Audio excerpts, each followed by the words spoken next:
Function point analysis या function based matrix.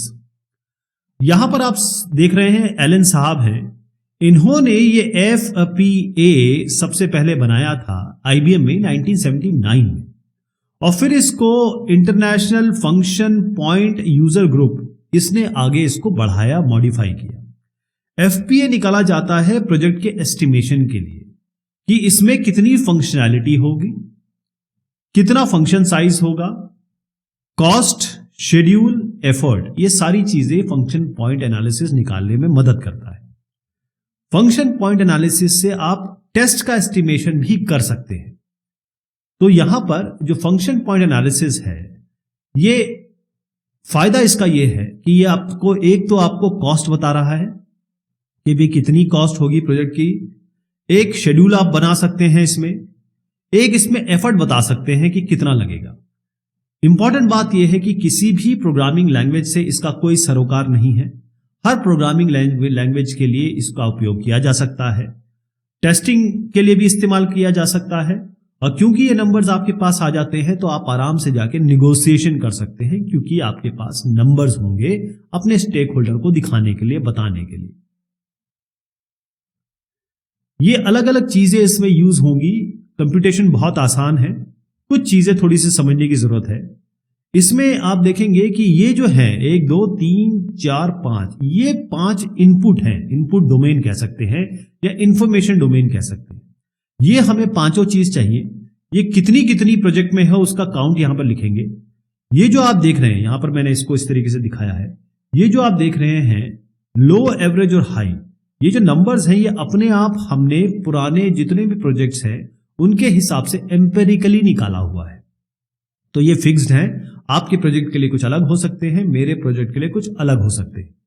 तो हम क्या करेंगे, जो भी नंबर्स यहां पर आएंगे, ये अभी बताता हूं क्या क्या है, उनको अगर हम कहते हैं हम लो के लिए निकालना चाहते हैं, एवरेज के लिए निकालना चाहते हैं या हाई के लिए निकालना चाहते हैं, तो जो भी, जैसे लो के लिए निकालना है तो इनको हटा दीजिए, आपका जो नंबर आएगा उसको इससे मल्टीप्लाई करिए, यहां रखिए, ऐसे सबके लिए करिए, जोड़ दीजिए। तो पहले आपको ये समझना होगा कि ये है क्या क्या, फिर मैं आपको एग्जैक्टली बताऊंगा क्या कैसे होगा ये। यहां पर क्या है, आपका एप्लीकेशन है, ये यूजर है, हो सकता है कोई बाहर का भी कोई डेटा स्टोर हो।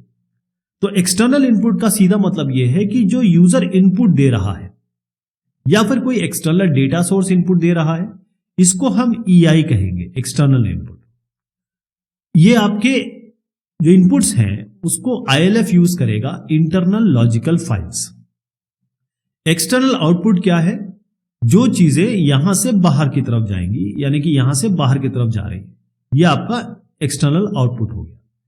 अब ये आउटपुट क्या क्या हो सकते हैं, एक रिपोर्ट हो सकती है, स्क्रीन हो सकते हैं, एरर मैसेजेस हो सकते हैं। मान लीजिए 10 एरर मैसेज आए तो आप उसको एक ही गिनेंगे, जितनी भी रिपोर्ट्स आ रही हैं उनको एक ही गिनेंगे।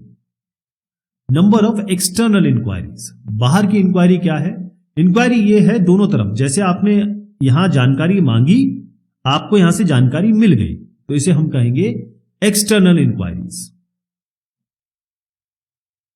Number of internal logical files, internal logical files वो होती हैं, ये आप कहें कि डेटा ही है एक तरीके से, जो एप्लीकेशन की बाउंड्री पे रखा है, लेकिन इसको मेंटेन कौन करता है, एक्सटर्नल इनपुट्स। ये जो इनपुट्स आ रहे हैं वो इसको मैनेज करेंगे, लेकिन ये बाउंड्री पे रखा हुआ है।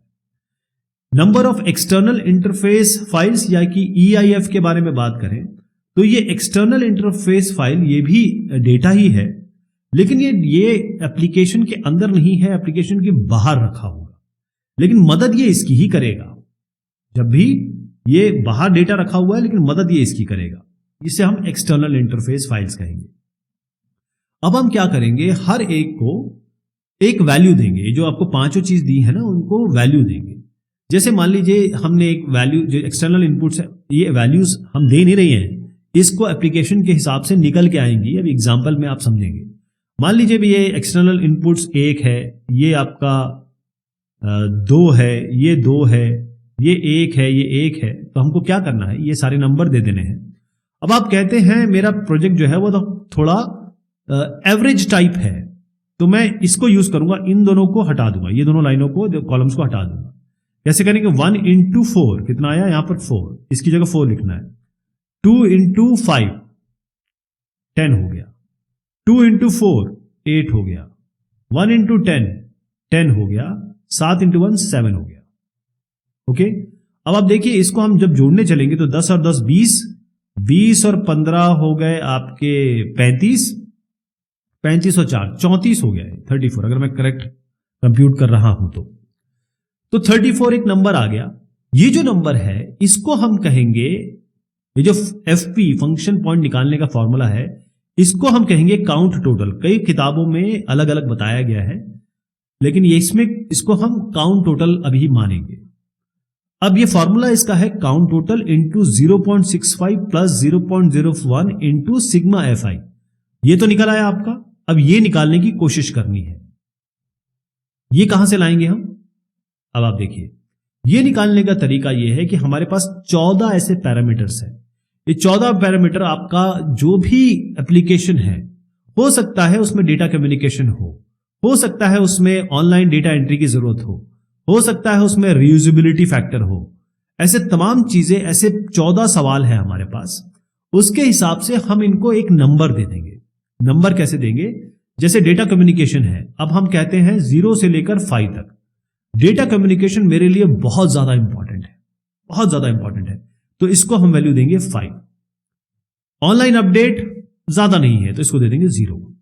या फिर हम कहेंगे कि भाई रीयूजेबिलिटी हाँ थोड़ी बहुत चाहिए, 1 दे देंगे। तो हर एक को एक एक वैल्यू दे देंगे।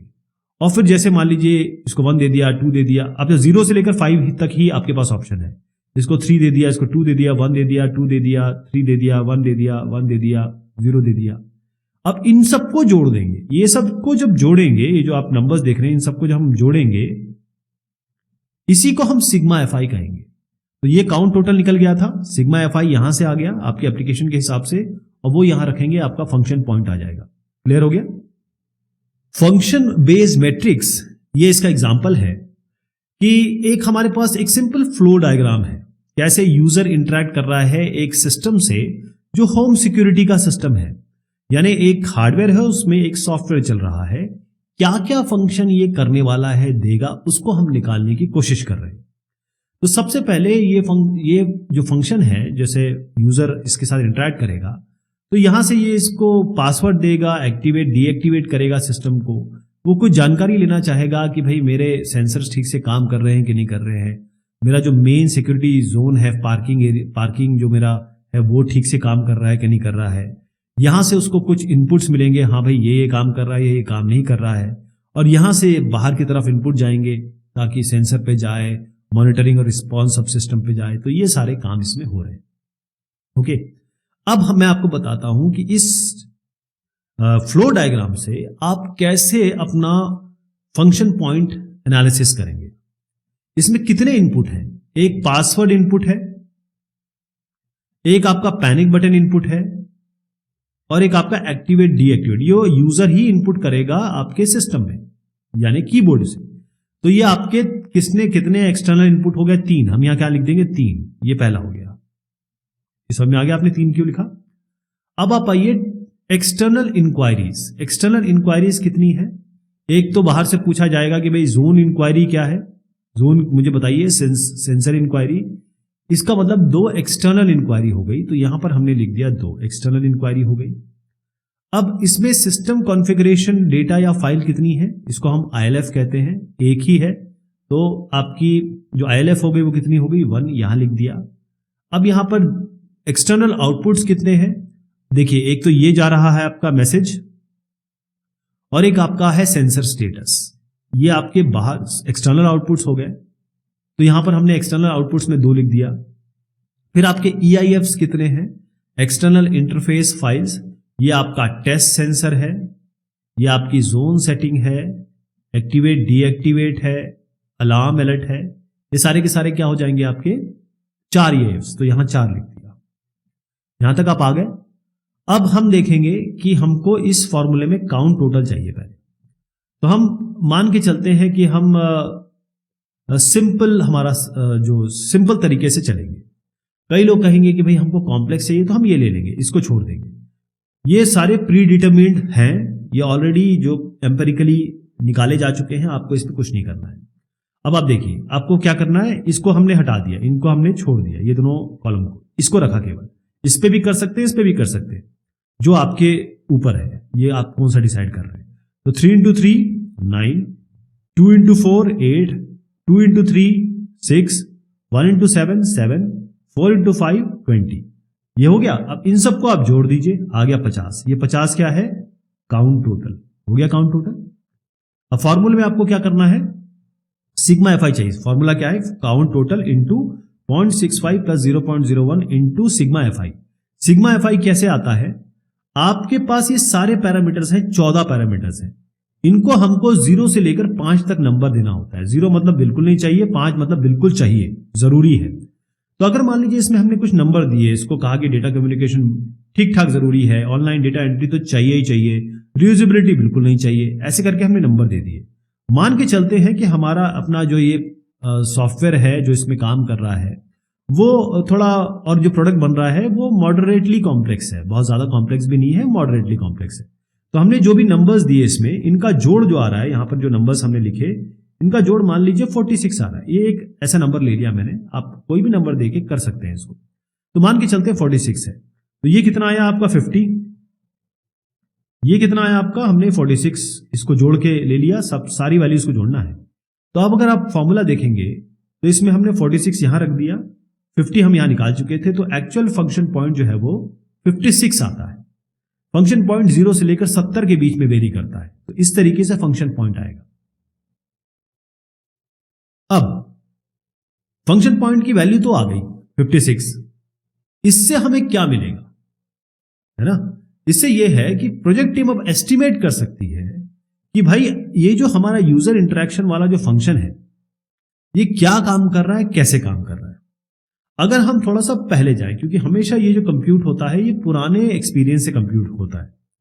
अगर हमको बताया गया कि भाई एक फंक्शन पॉइंट जो है वो ट्रांसलेट करता है 60 लाइन ऑफ कोड, एक function point 60 line of code में कन्वर्ट होता है, तो इतना आप देखिए 56 फंक्शन पॉइंट कितने लाइन ऑफ कोड में होंगे कन्वर्ट, क्लियर हो गया? इतने लाइन ऑफ कोड होंगे। 12 एफपीस हर एक का जो लोग लगेंगे और उनके मंथ के हिसाब से, एफर्ट के हिसाब से आपको 12 एफपीस लगने वाली है। ये हमारे पुराने एक्सपीरियंस से आया। अब ये भी देख लीजिए कि जो पहले के प्रोजेक्ट थे वो 3 एरर्स एक फंक्शन पॉइंट पे देते थे, अगर रिक्वायरमेंट और डिजाइन रिव्यूज में देखा जाए, और 4 एरर ये देते थे, 4 एरर पर फंक्शन पॉइंट ये देते थे ये यूनिट और इंटीग्रेशन टेस्टिंग में। तो अब आप देखिए कि आपके पास एक नंबर आ चुका है और आपको पता है कि एक फंक्शन पॉइंट कितने लाइन में कन्वर्ट हो रहा है। 12 फंक्शन पॉइंट हर एक आदमी के मंथ का एफर्ट लगाने के लिए काफी है। इससे हमें पता चल जाएगा कितने एरर आ रहे हैं, मतलब यहां इंटीग्रेशन, यूनिट और खासतौर पे रिक्वायरमेंट और डिजाइन रिव्यूज में ये भी आपको पता चल रहा है।